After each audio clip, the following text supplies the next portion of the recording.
வணக்கம். நான் பரஞ்சோதி பாண்டியன். தமிழ்நாடு முழுவதும் சுற்றி வந்து கொண்டிருக்கின்ற ரியல் எஸ்டேட் ஆலோசகர், ரியல் எஸ்டேட் தலைவர், ரியல் எஸ்டேட் களப்பணியாளர். நாம் இன்னைக்கு என்ன தலைப்பில் பேச போறோம்னா, தொடர்ந்து சமூக ஊடகங்களில் முரண்பாடு இல்லாத வழிகாட்டி மதிப்பு லட்சியம், பதிவுத்துறையோட லட்சியம், அதுக்கு நம்ம மக்களுடைய லட்சியம். முரண்பாடு இல்லாத வழிகாட்டி மதிப்பே சாதாரண பொதுஜனங்களின் லட்சியம் என்ற தலைப்பில் நான் தற்சமயம் பேச போறேன். ஏற்கனவே யூடியூப் லைவ்ல நான் அதை பற்றி பேசியிருக்கேன். நேற்று முந்தா நாள் டெலகிராமில் பேசியிருக்கேன். அதற்கு முந்தைய நாட்கள் நேரடியாக கன்னியாகுமரி மீட்டிங்கில் பேசிக்கிட்டு இருக்கேன். தற்சமயம் இந்த முரண்பாடு இல்லாத வழிகாட்டி மதிப்பே சாமானியனுடைய லட்சியம் அப்படின்ற தலைப்பில் நான் உங்ககிட்ட ஒரு முக்கியமான கருத்து, ஏன்னா மக்களுக்கு கொண்டு போய் சேர்க்கக்கூடிய கருத்து என்பதால இதனை நான் உங்களுக்கு பகிர்விருக்கிறேன். அதாவது பதிவுத்துறையில தற்பொழுது தமிழ்நாடு முழுவதும் இருக்கிற பதிவுத்துறையில உங்களுடைய 16,000 சில்லற கிராமங்கள் இருக்கு, நகரங்கள், நூற்றுக்கணக்கான நகரங்கள் இருக்கு, மாநகராட்சிகள் இருக்கு. இங்கெல்லாம் நகராட்சிகளில், நகர்ப்புறங்களில் எல்லாம் உங்கள் வீட்டின், உங்கள் நிலத்தின், உங்கள் சொத்தின் அரசின் சந்தை வழிகாட்டி மதிப்பை, சந்தை மதிப்பு வழிகாட்டியை பிக்சேஷன் நிர்ணயித்து அதற்கு ஒரு டிராப்ட் தயாரித்து அதனை தற்பொழுது வெளியிட்டிருக்கிறார்கள். அதே போல தமிழ்நாடு முழுவதும் கிராம எண்களில் அதனுடைய புல எண்கள் வாரியாக வழிகாட்டி மதிப்பினை தயாரித்து அதற்கு வழிகாட்டி மதிப்பை தயாரித்து தற்பொழுது வெளியிட்டிருக்கிறார்கள். அது உங்களுடைய சார்பதிவு அலுவலகங்களில் மற்றும் ஆன்லைனில் பதிவுத்துறை வெப்சைட்டில் கிடைக்கிறது. நீங்கள் நேரடியாக சார்பதிவு அலுவலகம் சென்று எனக்கு வழிகாட்டி மதிப்பின் வரைவை, டிராப்டை எனக்கு கொடுக்கவும் என்று கேட்டு, அல்லது ஆன்லைனில் உங்களுடைய கிராமத்தின் டிராப்டை எடுத்து நீங்கள் பரிசோதித்துக் கொள்ள வேண்டும், செக் செய்து கொள்ள வேண்டும். அதில் உள்ள சந்தை மதிப்பு வழிகாட்டியும் வெளியில் நிலவும் மதிப்பும் ஒன்றாக இருக்கிறதா, அதில் உள்ள மதிப்பும் ஒன்றாக இருக்கிறதா என்பதை நீங்கள் நேரடியாக கலாய்வு செய்து பார்த்து கொள்ள வேண்டும். அதற்கான பரப்புரையாகத்தான் உங்களை சந்திக்கின்றேன். அப்போ அதற்கு முன்னாடி சார் அவ்வளவு முக்கியமா சார், அவங்க பாட்டுன்னு வராங்க, வழிகாட்டி மதிப்பை நிர்ணயிக்கிறாங்க, அதிகமா நிர்ணயிச்சுட்டா அது எங்களுக்கு லாபம் தானே சார், எங்க சொத்து விலை ஏறினா லாபம் தானே சார், அவங்க மதிப்பு செய்து விட்டால் என்று. அவர்கள் அதிகமா செய்யறாங்க, அவங்க குறைவா செய்யறாங்கன்றது இல்ல, அவங்க சரியா செய்யறாங்க அப்படி என்பதுதான் ரொம்ப முக்கியமானது. அதிகமோ குறைவோ இல்லை, அவர்கள் சரியாக செய்கிறார்களா. அதாவது பெரும்பாலும் பதிவுத்துறை வழிகாட்டி மதிப்பை சீராய்வு செய்யும் பொழுது அப்வார்டு ரிவிஷன் தான் செய்கிறார்கள். அப்வார்டு ரிவிஷன் என்றால் அப்போ மேல் நோக்கி ஒரு 10% ஏத்தி, ஒரு 15% ஏத்தி, ஒரு 20% ஏத்தி, ஒரு 50% ஏத்தி அப்வார்டு ரிவிஷன் தான் செய்கிறார்கள். அதற்காகவே தான் அவர்கள் வழிகாட்டி மதிப்பினை நிர்ணயிக்க வேண்டும், அதனை உயர்த்த வேண்டும் என்ற உள்ள கிடக்கையினோடைய தான் வழிகாட்டி மதிப்பில் அவர்கள் வேலை செய்கிறார்கள். அதற்கு நேரம் செலவு பண்ணுகிறார்கள், அதற்கு தங்களை அர்ப்பணித்துக் கொள்கிறார்கள்.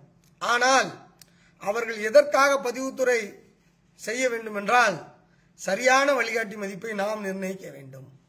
முரண்பாடு இல்லாத அனாமலிட்டிஸ், முரண்பாடுகள் இல்லாத வழிகாட்டி மதிப்பை நாம் நிர்ணயிக்க வேண்டும் என்று பதிவுத்துறை அந்த வழிகாட்டி மதிப்பை செய்யணும். ஆனால் அவர்கள் செய்வது அப்வார்டு ரிவிஷனுக்காகவே அவர்கள் வழிகாட்டி மதிப்பை நிர்ணயிக்கிறார்கள். அதனால முரண்பாடு இல்லாத வழிகாட்டி மதிப்பே சாமானியனுடைய லட்சியம். சாமானியன்னா யாரு? வழிகாட்டி மதிப்பு பத்தி பேசிட்டோம். சாமானியன்னா யாரு? சாமானியன் அவன் சாதாரண பொதுஜனம். இப்போ பாத்தீங்கன்னா ஒரு ஊர்லயும் ஒவ்வொரு தெருவுலையும் ஒரு 2-3 பேர் இருப்பாங்க, ஒரு 5 பேர் இருப்பாங்க, ஒரு 10 பேர் இருப்பாங்க. என்னவா இருப்பாங்க? ஒரு அரசியல் கட்சியில இருப்பாங்க, அல்லது ஏதாவது ஒரு பொறுப்புல இருப்பாங்க. எந்த ஒரு விஷயம் வேணுமானாலும் அவர்கள் அரசை எளிமையாக அணுகுவார்கள், காரியங்கள் சாதித்துக் கொள்வார்கள். அவர்கள் சாமானியர்கள் அல்ல ஒரு படித்து மெத்த படித்து ஒரு அரசு ஊழியராக, அரசு உத்தியோகஸ்தில் இருப்பாங்க. அல்ல ஒரு சட்டம் படித்து வழக்கறிஞராக இருப்பாங்க, அல்ல ஒரு பொறியியல் படித்து பெரிய அளவில் ஒரு நிறுவனம் நடத்திக்கிட்டு வருவாங்க. இவர்களெல்லாம் சாமானியர்கள் அல்ல.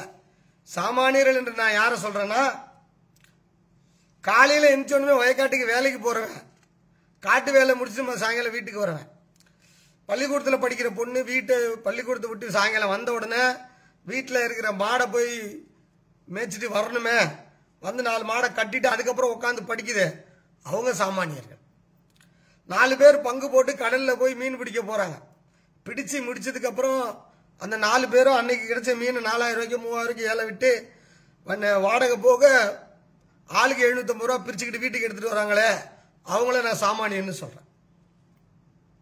எதுவுமே இல்லாம சைக்கிள்ல இல்ல பஸ்ல ஒரு கம்பெனிக்கு வேலைக்கு போய் ஒரு 15000 ரூபாய்க்கு கீழே சம்பளம் வாங்கிட்டு வீட்டுக்கு வந்து சேர்றாங்களே, அவங்கள நாம சாமானியன்னு சொல்றேன். அப்ப நான் சாமானியன்னு சொல்றது யாரு? சாமானியன்னா யாருன்னா 10000 ரூபாய்க்கு கீழே சம்பளம் வாங்குறவங்க, 25000 ரூபாய்க்கு கீழே சம்பளம் வாங்குறாங்க. 10000 ரூபாயில இருந்து 25000 ரூபாய்க்கு கீழே சம்பளம் வாங்குறவங்க, உடல் உழைப்பு தொழிலை அதிகமாக நம்பியுள்ளவர்கள், உடல் உழைப்பு தொழிலை அதிகமாக நம்பியுள்ளவர்கள் சாமானியர்கள் என்று நான் சொல்றேன். இப்ப அந்த சாமானியர்களுக்கு பதிவுத்துறையோட வழிகாட்டி மதிப்புனால என்ன சார் பாதிப்புனா? இல்ல, கண்டிப்பாக பதிவுத்துறை வழிகாட்டி மதிப்பு நிர்ணயிப்பதால் அதற்கான இம்பாக்ட், அதற்கான பாதிப்பு கண்டிப்பாக சாமானிய மக்களிடம் வந்து சேரும். அதனாலதான் சாமானியர்கள் விழித்துக்கொண்டு பதிவுத்துறையோட டிராப்ட வரைவை நேரடியாக போய் ஆய்வு செய்ய வேண்டும். அப்போ வழிகாட்டி மதிப்புனா என்னன்னா பதிவுத்துறை நிர்ணயிக்கிறதுன்னு சொல்லிட்டேன். அதுக்கப்புறம் சாமானியன்னா அது யாரு பாதிக்கும் அவங்களையும் பத்தி சொல்லிட்டேன். தமிழ்நாட்டில் இந்தியாவில் 90% மக்கள் சாமானியர்கள், இந்தியாவில் 90% மக்கள் சாமானியர்கள், 10% மக்கள் தான் விவரம் தெரிந்தவர்கள். அப்போ இந்த சாமானியர்களுக்கு விழிப்புணர்வு செய்யணும். அந்த நோக்கில் தான் இந்த பேஸ்புக் லைவ் வரோம். நிலமுங்கள் எதிர்காலம் மக்கள் நல அறக்கட்டளை என்று வைத்திருக்கிறேன். சாமானியர்களுக்கு விழிப்புணர்வு பெறுவதற்காக அறக்கட்டளை மூலமாக துண்டறிக்கைகளை அச்சிட்டு பரப்புரை செய்வது, சமூக ஊடகங்களை அச்சிட்டு செய்வது போன்ற வேலைகளை எல்லாம் தொடர்ந்து செய்து கொண்டிருக்கிறோம். ஏன் இந்த சாமானியர்களுக்கு வழிகாட்டி மதிப்பை நிர்ணயிக்கணும்னா, வழிகாட்டி மதிப்பை பற்றின முக்கியமும் அக்கறையும் சாமானியனுக்கு கிடையாது. ஏனால் அவனுக்கு இதைவிட வேறு செய்திகள் அவனுடைய மண்டையில் செலுத்தப்படுகிறது. சமூக ஊடகங்களுக்கு சென்றாலோ அல்லது மெயின்ஸ்ட்ரீம் ஊடகங்களுக்கு சென்றாலோ அவன் எந்த கருத்தை பார்க்க வேண்டும், எந்த கருத்தை சேர்க்க வேண்டும் என்று ஓவர் இன்ஃபர்மேட்டிவாக வணிக சந்தை நிறுவனங்களும் பெரிய அரசியல் கம்பெனிகளும் சமய நிறுவனங்களும் எல்லா கார்ப்பரேட் அரசியல் சமூக இயக்கங்களும் மக்களுக்கு தேவையற்ற செய்திகளை எல்லாம் திணித்து அவன் மூளையில் அதிகப்படியாக மூளையில நிறைய டஸ்ட்பின்ல நிறைய பதிஞ்சிருக்கு. அப்போ அவன் அதை பற்றியே சிந்தித்துக் கொண்டு பேசித்துக் கொண்டிருக்கிறான். அப்படிப்பட்டவர்களுக்கு பத்திரப்பதிவுத்துறையிலே வழிகாட்டி மதிப்பு என்று ஒன்று இருக்கிறது.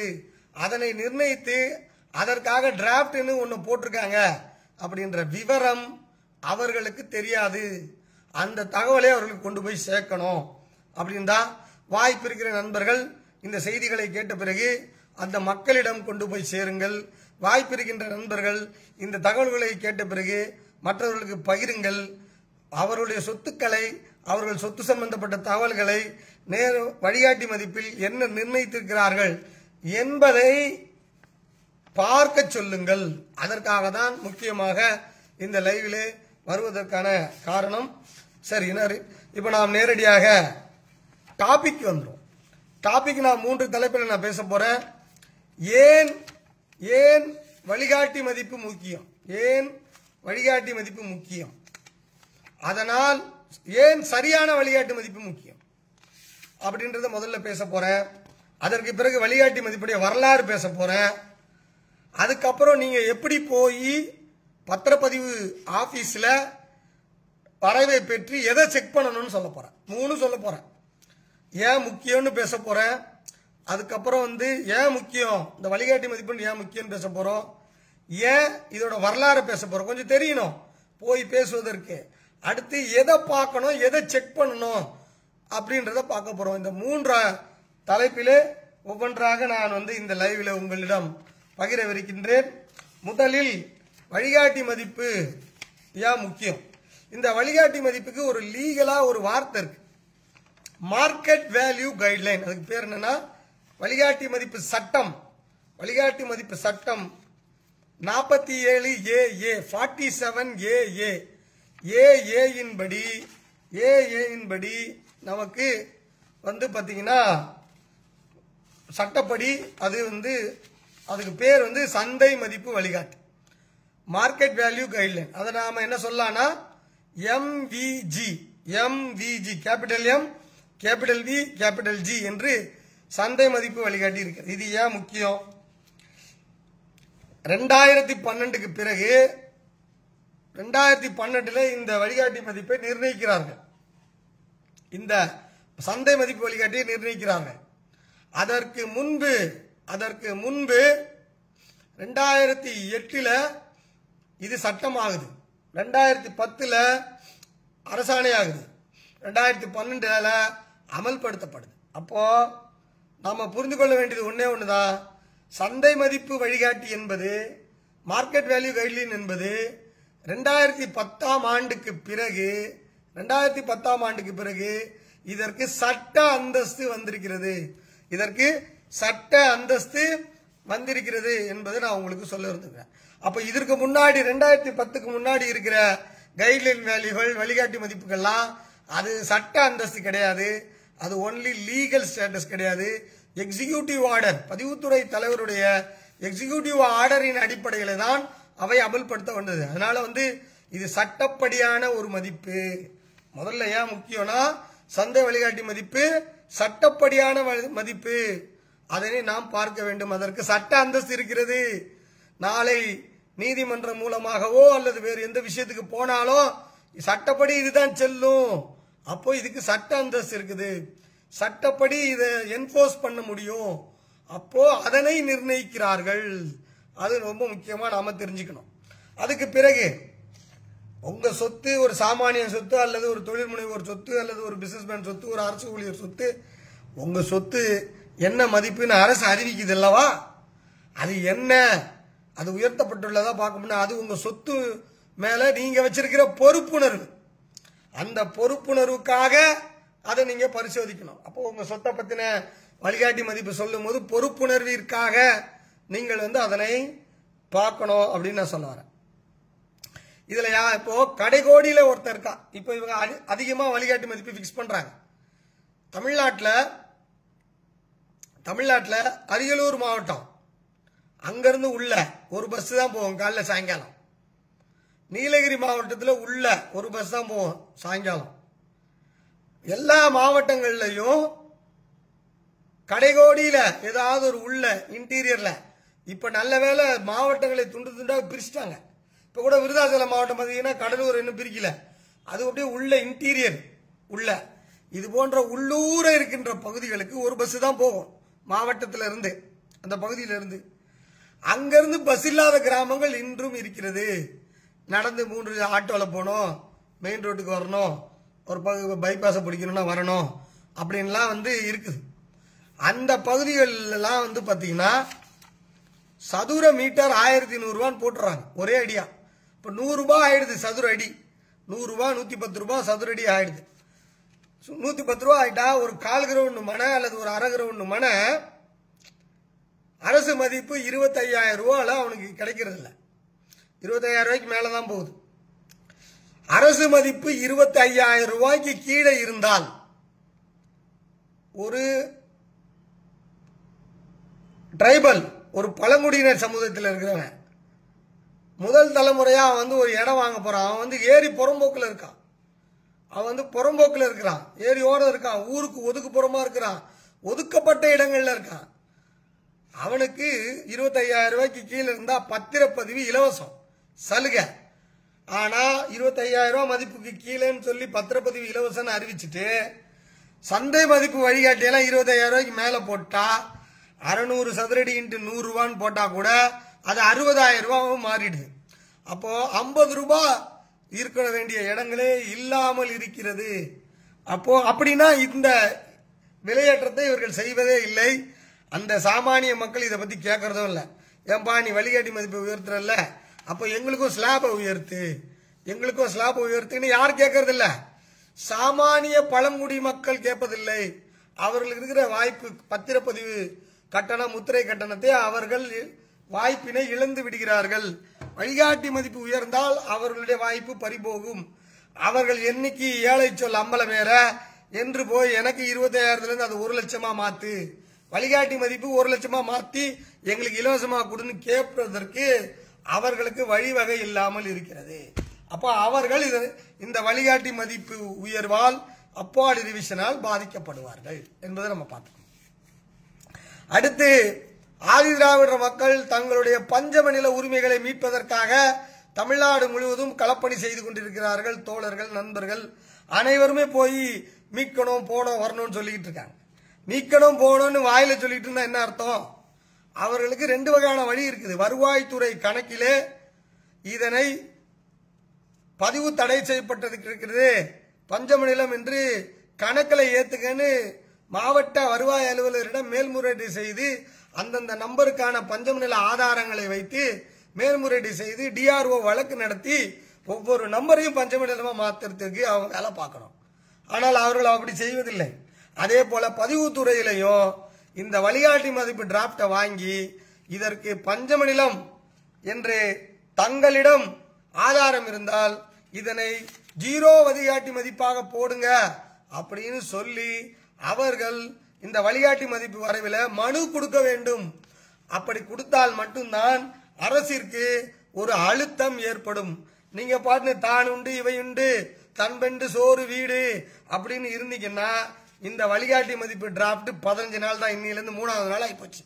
இன்னும் ஒரு 12 நாள் தான் பொதுமக்களின் பார்வைக்கு இருக்கும். அதுக்கப்புறம் அவங்க சட்டப்படி நாங்க பொதுமக்களின் பார்வைக்கு வைத்தோம், மக்கள் எல்லாம் ஓகே பண்ணிட்டாங்க அப்படின்னு சொல்லிடுவாங்க ஐயா. அதனால அந்த பழங்குடி மக்களுக்கு முத்திரைத்தாள் பதிவு சட்டத்துல இலவசம் இருக்கல்லவா, அதனால அவங்க போங்க. நாங்க வாழ்ற பகுதியில் ஏன்பா அவ்வளவு உயர்த்துற, நாங்க பக்கத்துல இடம் வாங்கணும், எங்களுக்கு இலவசமா கொடுங்க, எங்க பக்கத்துல யாரும் வாங்க போறது இல்ல, டெவலப் ஆக போறது இல்ல, இங்க ஏன்பா 100 ரூபாய்க்கு மேல ஏத்துற அப்படின்னு மனு கொடுங்க. இப்படி கண்டிப்பாக மனு கொடுக்கணும். அடுத்ததாக பஞ்சம நிலங்களை மீட்க வேண்டும் என்று சொல்கின்ற நண்பர்கள், தோழர்கள், சகோதரர்கள் எல்லாருமே பதிவுத்துறைக்கு போய் வழிகாட்டி மதிப்பில் 0 வழிகாட்டி மதிப்பு நிர்ணயிங்க, இது பஞ்சம நிலம் என்று நீங்கள் அப்ஜெக்ஷன் கொடுங்க. அப்பதான் அரசு அது பத்தி ஒரு கருத்து பரிசீலனை செய்யும். 100 மனுவாவது போனோம், 1000 மனுவாவது போனோம். வெறும் 1000 மனு போனதான் மதிப்பான். 5 மனு 10 மனு போச்சுன்னா விழிப்புணர்வு இந்த மக்களுக்கு இல்லை, பழங்குடிகளுக்கும் இல்லை, ஆதி திராவிட மக்களுக்கும் இல்லை என்று ஆகிவிடும் என்பதை உங்கள் முன் சமர்ப்பிக்கின்றேன்.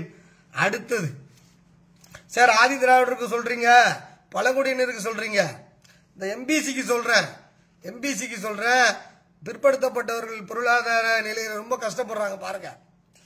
இந்த செங்குந்த முதலியார் இந்த கைராட்டையெல்லாம் வச்சு வீட்டிலேயே தறி வச்சு மிஷின் வச்சு பண்ணிட்டு இருக்கான் பாருங்க.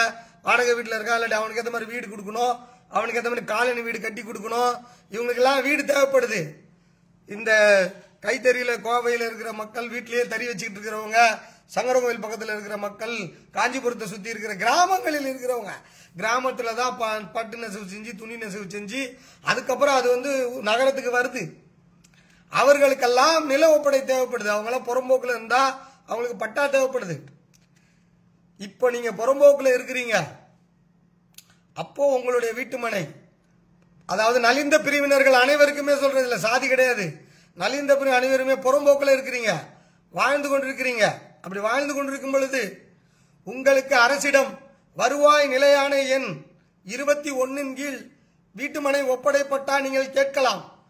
எனக்கு ரெவன்யூ ஸ்டாண்டிங் ஆர்டர் படி வருவாய் நிலையான எண் 21 கீழ் எனக்கு பட்டா கொடுங்க அப்படின்னு நீங்க கேட்கும் பொழுது ஒப்படைப்பட்டா, அசைன்மெண்ட் பட்டா கொடுப்பாங்க. அப்போ சில நேர்வுகளில் எங்களால் இலவசமாக கொடுக்க முடியாது, நீங்கள் அந்த சந்தை மதிப்புக்கு எங்களிடம் பணம் கட்டினால் நாங்கள் கண்டிப்பாக கொடுப்போம் என்று அவர்கள் சொல்வார்கள். அப்படி கண்டிப்பாக கொடுப்போம் என்று அவர்கள் சொன்னால் அங்கு பணம் கட்ட வேண்டியிருக்கிறது. அப்படி பணம் கட்ட வேண்டியிருந்தால் அதற்கு அளவுகோலாக இந்த வழிகாட்டி மதிப்பு, ஏன்னா இதற்கு சட்ட அந்தஸ்து இருக்கு, இதுதான் வழிகாட்டி மதிப்பு, இதன் அடிப்படையில தான் நீங்க அரசுக்கு பணம் கட்டணும்னு சொல்லுவாங்க. அப்போ நீங்க பட்டா வாங்கும் இடத்தில் அந்த இடம் 10 லட்சம் கொடு 5 லட்சம் கொடு என்று இந்த மதிப்பு வந்துவிடும். அப்பொழுது நீங்கள் கண்டிப்பாக கஷ்டப்படுவீங்க அப்படி என்பதை நான் சொல்றேன். அதற்கு அடுத்ததாக வருவாய் நிலையான எண் 15ல விவசாய நிலங்கள் ஒப்படை கேட்கிறீங்க. விவசாயம் ஏற்கனவே இருக்கிற அனாதீனம் நிலங்களில் நீங்கள் பயிர் செய்து கொண்டிருக்கிறீர்கள். காலங்காலமா இது நான் தான் உழுதுட்டு இருக்கேன், ஆனா அனாதீனம் கணக்குல இருக்கு.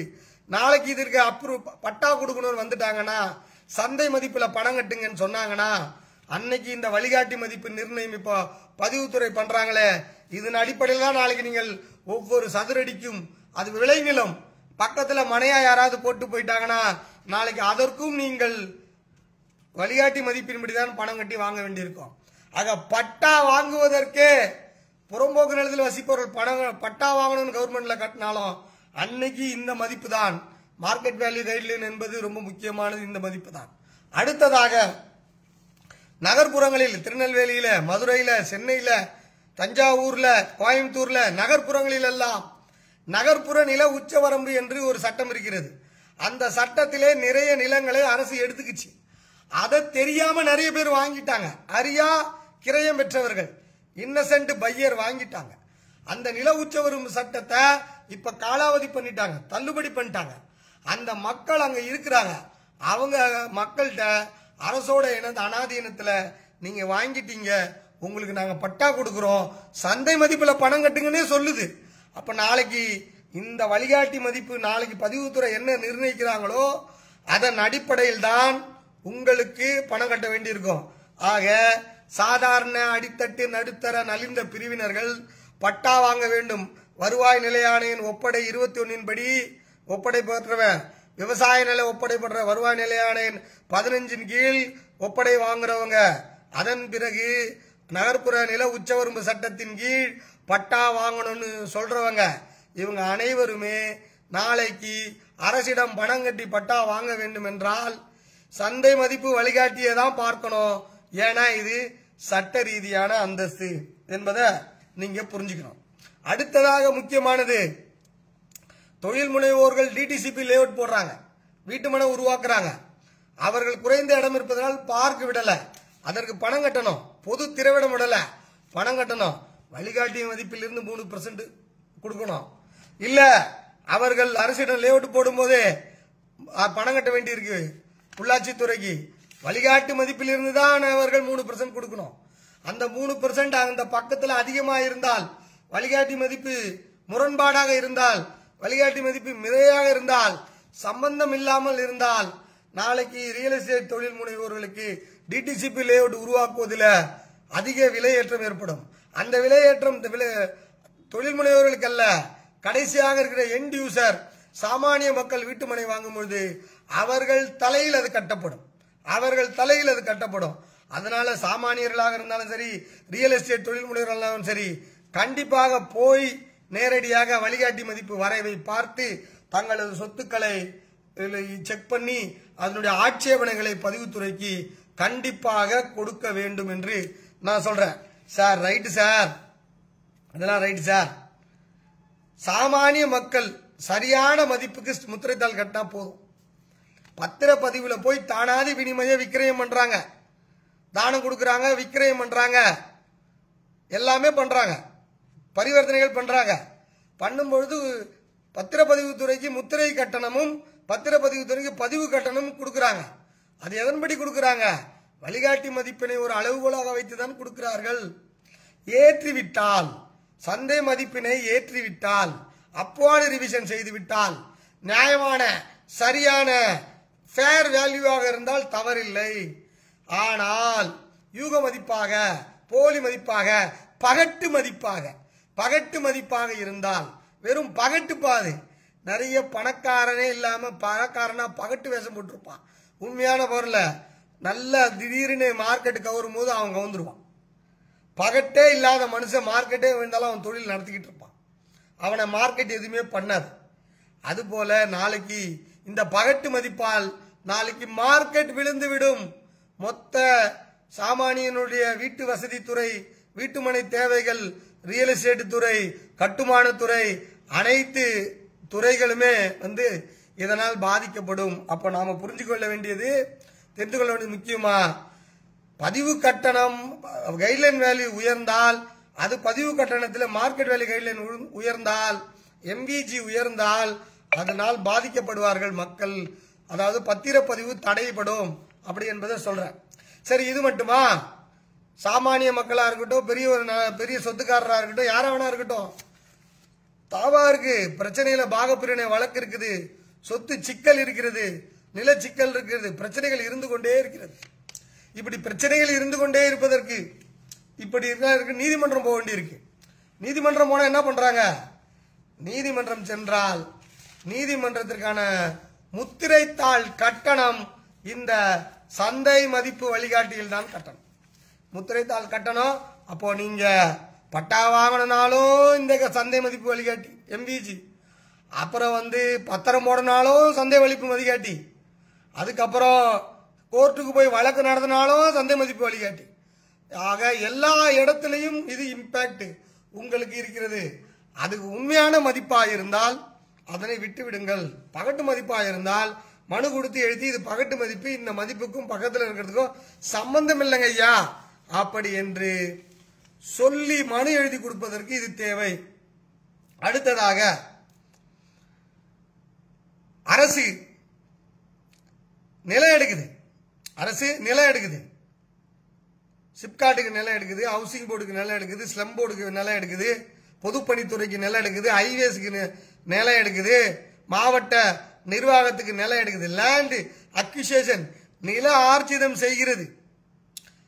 இப்ப ஏற்கனவே நில ஆர்ஜிதம் செஞ்சாச்சு, அதற்கான முன்மொழிவு நோட்டீஸ் கொடுத்தாச்சு. இந்த இடம்லாம் 8 வழி சாலைக்கு எடுக்க போறேன், அந்தக்கு எடுக்க போறேன் முன்மொழிவு கொடுத்துட்டாங்க. முன்மொழிவு 2 வருஷத்துக்கு முன்னாடி கொடுத்துட்டாங்க, இல்ல போன வருஷம் கொடுத்துட்டாங்க. போன வருஷம் அங்க இருக்கிற பக்கத்துல, போன வருஷத்துக்கு பக்கத்துல அங்க இப்ப விலை உயர்வா யாரோ பத்திரம் போட்டிருக்காங்க. அந்த இடத்துல 5000 ரூபாய் போகுது. இப்ப நாளைக்கு நிலம் எடுத்துட்டு அரசு அந்த மக்களுக்கு அங்க இருக்கிற சந்தை மதிப்பு வழிகாட்டிப்படி தான் இடம் கொடுக்கணும். அப்ப 5000 ரூபாய் போட வேண்டிய இடத்துல அந்த இடம்லாம் மட்டும் இப்ப குறைச்சி போட்டிருப்பாங்க. அந்த இடம்லாம் மட்டும் பதிவுத்துறை என்ன பண்ணும்? குறைச்சி போட்டிருப்பாங்க. உங்க நிலம் லேண்ட் அக்விசேஷன்ல போகுது, நஷ்டஈடு கொடுக்கணும் அப்படின்ற நேருல இருக்கிற நிலங்களுக்கு சந்தை மதிப்பு அதை சுத்தி என்ன மதிப்புல அங்க யாராவது பத்திரம் அதிகமா போட்டிருக்காங்களா, அங்க விலை ஏறி இருக்கா அப்படின்னு நீங்க பார்த்து, அங்க டெவலப்மெண்ட் இருக்கா என்று பார்த்து, அந்த டெவலப்மெண்ட்டுக்கு ஏத்த போல வழிகாட்டி மதிப்பை இப்ப அப்வார்ட் பண்ணிருக்காங்களா, இல்ல ஏற்கனவே இருக்கிறத வச்சிருந்தா பரவாயில்ல குறைத்து இருக்கிறார்களா பாருங்கள். செங்கல்பட்டிலிருந்து காஞ்சிபுரம் போற ஊர்ல, செங்கல்பட்டிலிருந்து காஞ்சிபுரம் போற சாலையில பாலூர்னு ஒன்று ஊர் இருக்கு. அது ரோடு விஸ்தரிக்கிறாங்க. ரோடு விஸ்தரிக்கும் போது அங்கு சதுர மீட்டர் 3000 ரூபாய் ரோடு விஸ்தரிக்கிறாங்கன்னு சொன்னோம்னா 1000 ரூபான்னு குறைஞ்சு போச்சு. அதனால கவனம், கேட்டா நாங்க தப்பா போட்டோம் அப்படின்னு சொல்றாங்க. அதனால நில ஆர்ஜிதத்தில் நஷ்டஈடு வரணும், வாங்கணும்னு நினைக்கிற தம்பிங்க, வாங்கணும்னு நினைக்கிற சாதாரண பொதுஜனங்க, அதிகம் அரசிடமிருந்து இழப்பு அதிகமா வரணும்னா உங்களுக்கு இழப்பை குறைக்கின்ற வேலையை இந்த சந்தை மதிப்பு வழிகாட்டி செய்யும். எனவே அதனை நேரடியாக போய் அந்த வரைவை பார்த்து அதுல சரி பண்ணணும் அப்படின்னு சொல்ல வரேன். இப்ப நான் சொன்னேன், அரசிடம் பட்டா கேட்கணும் சார், இந்த மாதிரி வருவாய் நிலையான் 15ல பட்டா கேட்கணும், வருவாய் நிலையான இப்ப 21ல பட்டா கேட்கிறோம், நகர்ப்புற நில உச்சவரம்புல பட்டா கேட்கிறோம். இந்த பட்டாலாம் கேட்கறீங்கல்ல, இந்த பட்டாலாம் அரசிடம் கேட்கும் பொழுது அது பணம் கட்ட சொல்லல. அப்போ ஒரு அந்த சட்டத்துல ஒரு அனுமதி இருக்கு. 1 லட்சம் ரூபாய்க்கு 50,000 ரூபாய் கீழே இருந்தா அந்த நிலத்துக்கு தாசில்தார் பட்டா கொடுக்கலாம். 1 லட்சம் ரூபாய் கீழே இருந்தா ஆர்டிஓ கொடுக்கலாம். 2 லட்சம் ரூபாய் கீழே இருந்தா டிஆர்ஓ கொடுக்கலாம். 5 லட்சம் ரூபாய் கீழே இருந்தா கலெக்டர் கொடுக்கலாம். 5 லட்சம் ரூபாய்க்கு மேல இருந்தா சிஎல்ஏ கொடுக்கலாம். இப்படின்னு ஒவ்வொருத்துக்கும் ஸ்லாப் இருக்கு. சந்தை மதிப்பு வழிகாட்டி ஏத்திட்டாங்கன்னா எல்லாம் 5 லட்சத்துக்கு மேல போயிடும். எல்லாம் போயிட்டா இதை மாத்துறாங்களா என்ன? இதை மாத்துறது இல்ல. ரைட்டா? நாளைக்கு பட்டா வாங்கணும்னாலே மாவட்ட ஆட்சியரை தான் பார்க்கணும்ன்ற நிலைமை போய் சென்னையில சிஎல்ஏக்கு வரணும். பெருந்துறையில ஒருத்தர் இருப்பாரு, உள்ள பெருந்துறையிலேருந்து உள்ள இருப்பாரு கோயம்புத்தூர் ஈரோட்டில், அவர் சென்னைக்கு வரணும். நாகர்கோயிலேருந்து சென்னைக்கு வரணும் சிஎல்ஏவை பார்க்கறதுக்கு. நாகப்பட்டினத்துலேருந்து சென்னைக்கு வரணும். நாகப்பட்டினம் அதிராமட்டத்துக்கு உள்ள ஊரில் முத்துப்பேட்டைக்குள்ள எங்கேயோ இருந்து வருவார், கிராமத்துலேருந்து வருவார். வேதராணியம் உள்ள வருவார், கடகோடி அங்கேருந்து வருவார். ராமேஸ்வரம் மூலையிலேருந்து வருவார். சென்னைக்கு வரணும், பட்டா வாங்கணும்னா சென்னைக்கு சிஎல்ஏ பார்க்கணும். அங்கே இருக்கிற கலெக்டர் ஆஃபீஸை போய் பார்க்க முடியாமல் இருக்கும். அப்போ புரிந்து கொள்ள வேண்டியது, இந்த வழிகாட்டி மதிப்பு உயர்த்தப்பட்டால் அரசுடைய ரெவன்யூ டிபார்ட்மெண்ட்ல பாலிசிகள் மாறுது, அப்ரூவ்டு டிபார்ட்மெண்ட்ல முடிவெடுக்க வேண்டியது மாறுது, நில நிர்வாகத்துறையில நில ஆர்ஜிதம் செய்யும் போது அங்க மாறுது. லேண்ட் ஏலியனேஷன் நில வகை மாற்றம் செய்ய போறீங்க. ஐயா எனக்கு என்னோட இடத்த நான் அரசுகிட்ட கொடுத்துட்டு அரசோட இடத்த நான் வாங்கிக்க போறேன். அந்த இடம் ஒரு பெண்டா இருக்கு, எனக்கு வழி தேவைப்படுது. லேண்ட் கவர்மெண்ட் கிட்ட மாத்திக்கிறீங்க, நில பரிவர்த்தனை பண்ணிக்கிறீங்க. ரெவன்யூ ஸ்டாண்டிங் ஆர்டர் 26 கீழே அதை பண்ணலாம். அப்படி பண்ணும் பொழுது அப்போ அது மதிப்பு ஏற்றி இருந்தா அதுக்கும் நீங்க அதிகமா பணம் கட்ட வேண்டியிருக்கும். இங்கெல்லாம் மாறும் என்பதை நீங்கள் புரிந்து கொள்ளுங்கள்.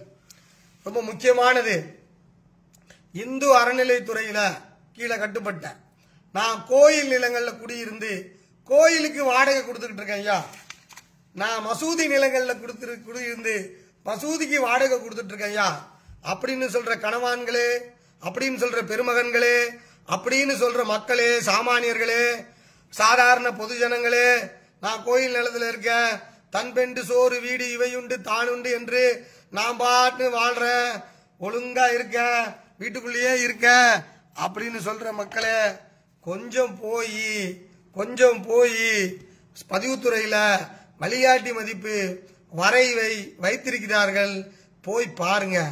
நீங்க போய் பார்க்கல அப்படின்ற